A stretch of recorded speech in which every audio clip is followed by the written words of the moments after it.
What is going on? For all you guys watching, welcome into the TWT show. Today we have with us Michelle. Want to go ahead and introduce yourself, where you're from, what you do.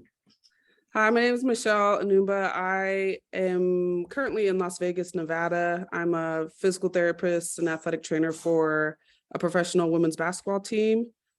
So my schedule is pretty busy. Awesome. So Michelle, when you and I, first started working together, what are some of the things that you found yourself struggling with? I think the biggest thing I was struggling with was just my weight. But on top of that, just like feeling like I had everything else in my life under semi-control, but then the whole weight and body image factor I wasn't happy with. And so it's been something that I've been thinking about and dealing with for a while. But then I finally, this past year has been one of those years where I just been trying to really work hard on changing things. And one of those things was the weight and my mindset and body image feelings and stuff like that. I think a lot of people can relate to that because, now that, things are, it was crazy last year, the whole pandemic and everything. And now this year, I guess it's not as crazy. People starting to kind of get back into themselves. And so now I was like, okay, well, let's figure out how can we take care of our weight and our health and ourselves. So for you, how did that make you feel in terms of, when you were dealing with that kind of stuff? I feel like my schedule necessarily hasn't changed much just because I would consider myself still working in a medical field. So because of COVID, I didn't get time off work. I wish I did, because I feel like a lot of people were able to do more of that self-reflection and things like that. Yeah. But I think it's just been a process that I've been going through. I think turning 30 was probably the major factor leading to that. But then it's always been something at the back of my mind, but I've not been able to address why I told myself I can't do certain things. And I think some of the things that we worked on helped me address why I feel like I can't. It was just something I made up in my head, essentially. But and then being able to just remove that altogether, I guess, is the simplest way to phrase it. Right. Yeah. It's a lot of times, again, it could be the physical, it could be what you're doing. But more times than not, I'm willing to bet it's more of a mental thing. Yeah. So what kind of things did you and I implement to kind of get on track? I think the biggest thing was that redefining who this Michelle 2.0 is and who I want that person to be. It's not something I've ever done or thought of doing before or heard of before. And along with that, in the GOAT formula, now I've still been having trouble defining it, but just being able to think in that way, I think was the biggest motivation. So sometimes, probably even when I wake up in the morning, I'm like, all right, what's Michelle 2.0 going to do today? I'm like, all right, on that schedule is going to the gym. Michelle 2.0 probably shouldn't be thinking about chicken wings. Instead, I would choose some grilled chicken bowl. Granted, and they're still both very good. So it's just those little tweaks is what I ended up doing. It wasn't anything fancy per se. Yeah. I've always mentioned that we can keep it simple and we can keep it to where you are right now. It'll probably always work. It needs to get 10 crazy bowflex machines or any kind of Olympic thing. You could do that, it might work, but is it going to work right now? It probably won't. It's too much. We got to keep it simple. So given that you did that, so you said the GOAT formula, that helped a lot. You redefining who Michelle 2.0 was, that helped a lot. Was there anything else that you felt made a difference for you, or were those the two main things? I would say those are the two main things. And with that, it just created a mindset shift. And the biggest thing I had trouble with was the gym. Not that I can't lift. I did collegiate track and field, high school track and field. So I've been lifting for years, but I've always had a very hate relationship with lifting. But then as we talked about that and delved into it, you're like, just stop it. And I'm like, okay. And so then I just let all that stuff go and learn to get comfortable with being at the gym again and not trying to hide myself. And I think that has been helping a lot too.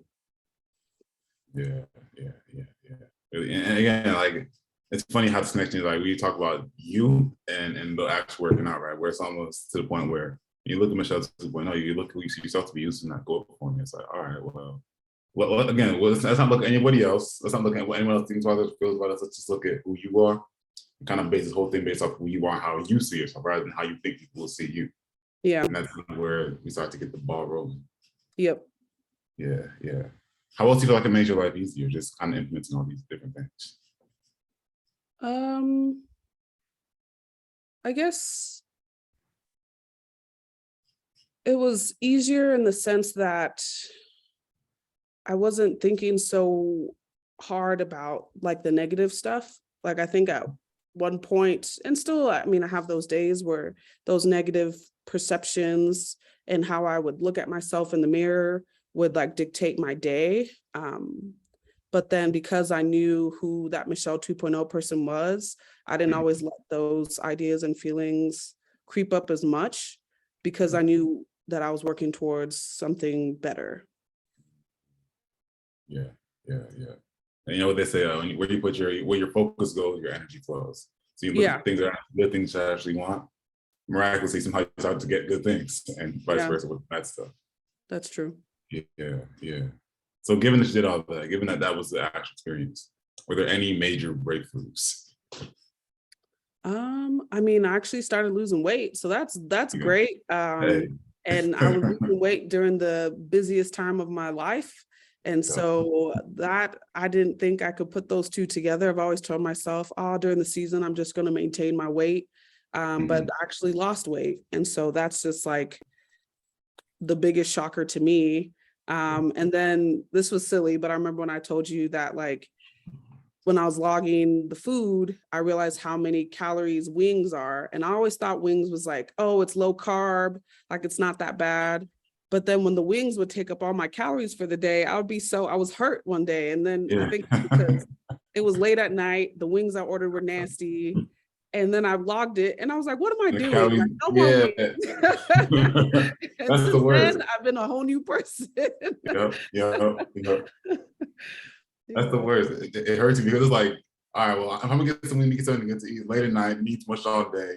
Let me give it a shot, see what's going on here. And then you order the wings and take up all your calories and the garbage. It's like, all right, we gotta make a change. This can't keep going on. I was like, no, like, this is not happening. Like, I'm so disappointed in you chicken wings.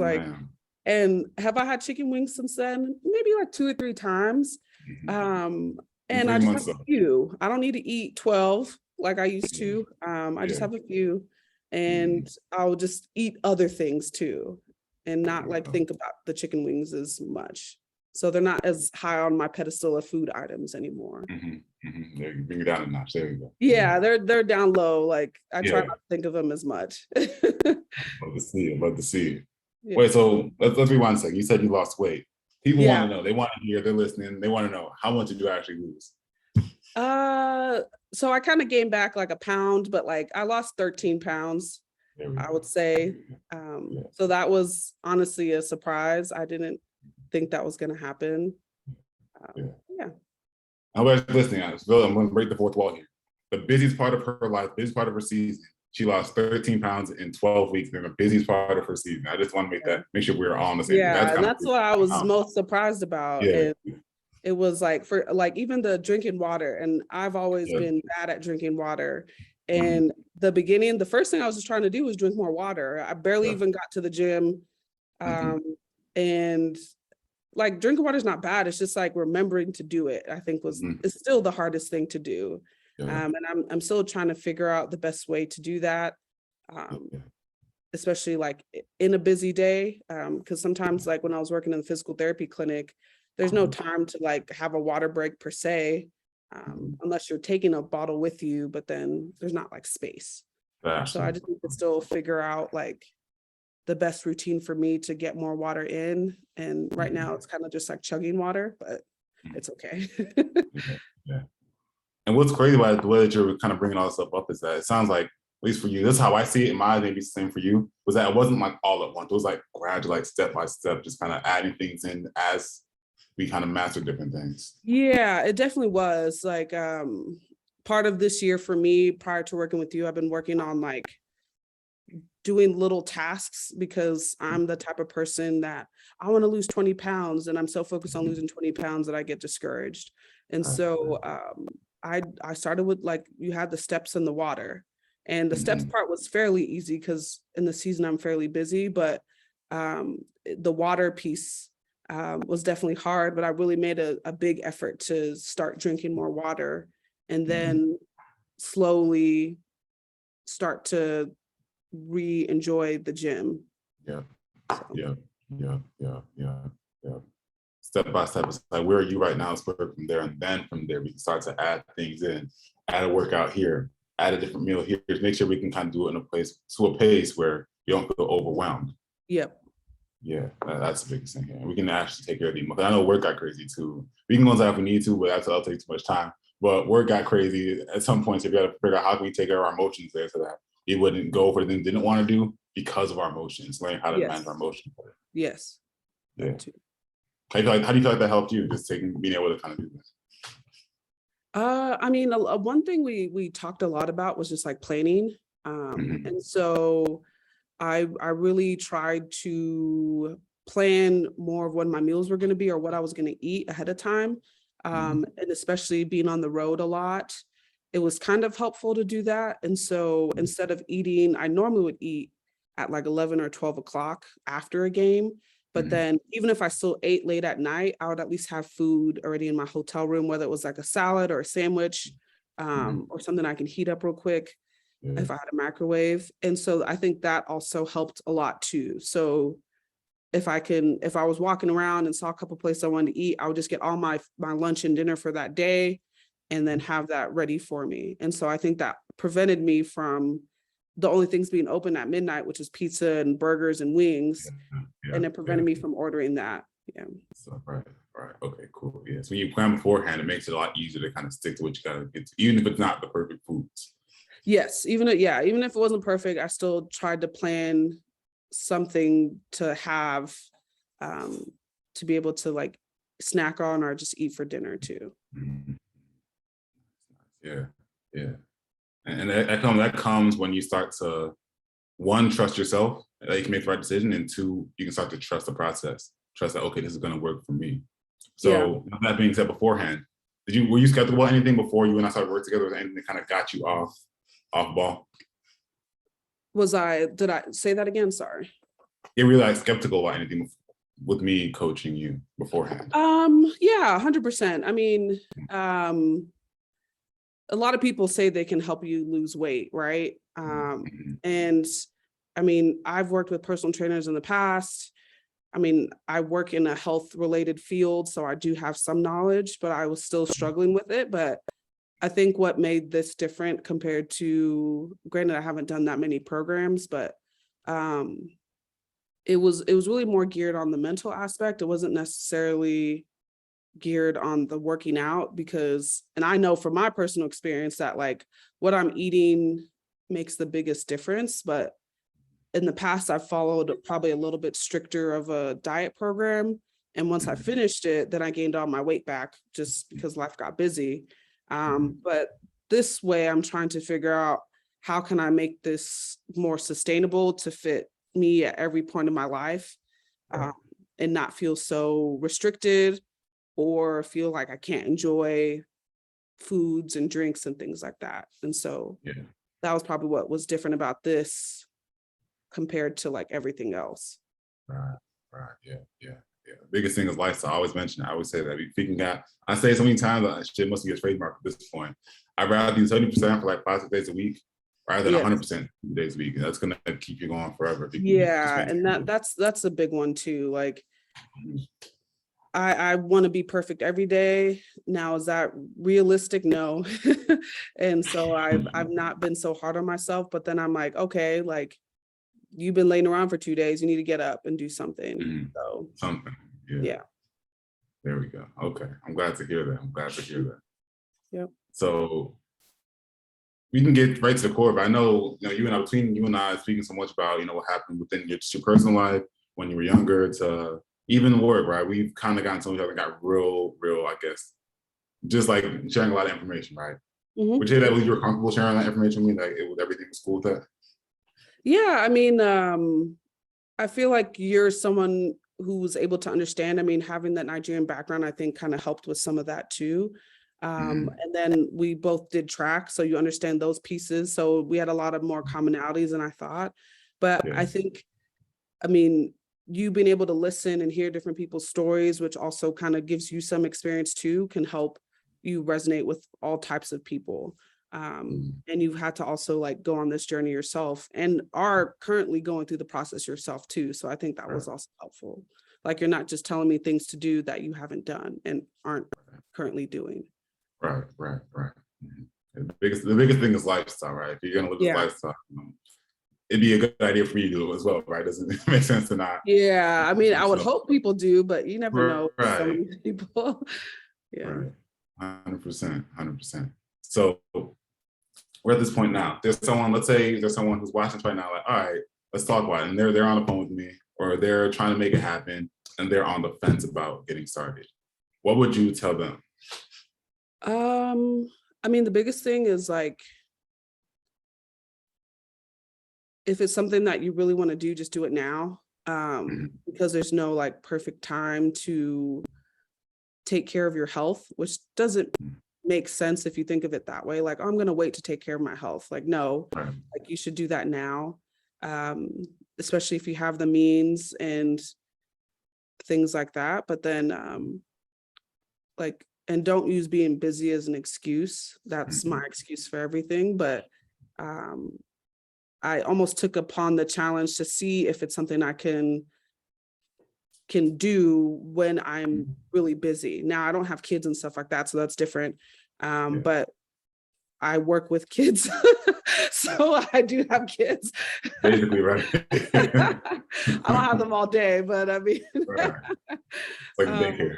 But yeah, so like I was tired of waiting, because if I keep waiting, it's just a year goes by, 6 months goes by, 2 years go by, and before you know it, you're still mad at yourself. So I just was like, you know what, this is the time to figure it out. And if I failed, I failed, but I wasn't gonna let myself fail because I'm not that type of person. Yeah, I was gonna say you kind of a winner.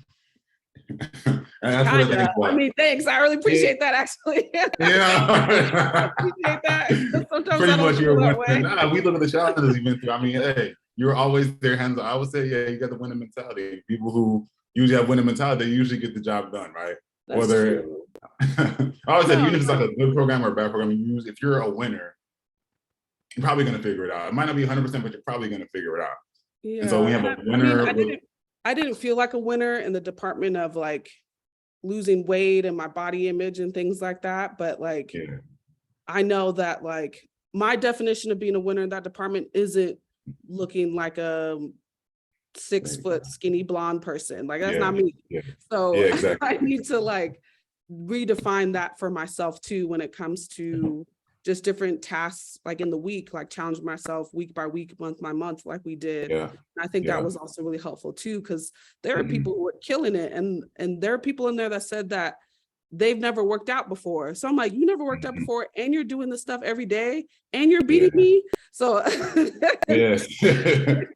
We all have our. Mhm. I see a winner, someone who can like say they're gonna do something and figure out a way to make it work, even when it gets hard. That's winner in my book. Yeah. That's winner in my book. So, and if you've done it before, cool. Haven't done it before, that's cool. But if you can like say, this is what I'm gonna do, this is what I see myself doing, you can actually stick it through. In my book, that's a winner. So if you can kind of commit to yourself, that's winning mentality. You're doing whatever it takes. And so I saw that in you. That's why I mentioned that. Yeah, she's pretty much a winner. Let's go ahead and just call that. No, I appreciate that. No, Yeah, that's good. no problem, no problem. So before we sign off here to the people, you have anything you want to say to them? Let them know. Any last words? I mean, you could do it. It's definitely like it was surprisingly easier than I thought it would be. Would I say that I changed my life drastically? No, but I think I'm on the right path, especially on the mental aspect of it, to help myself get better. And it's just a lot of self-reflection, but then challenging yourself and just getting outside of your comfort zone. But I think no matter what, you're going to gain something that you'll be able to use for the rest of your life. So beautiful, beautiful. Well, you have it, folks. She said her piece. She want to let you guys know we're all on the same page now. But I will talk to you very soon, Michelle. Appreciate you spending the time with me. Thank you.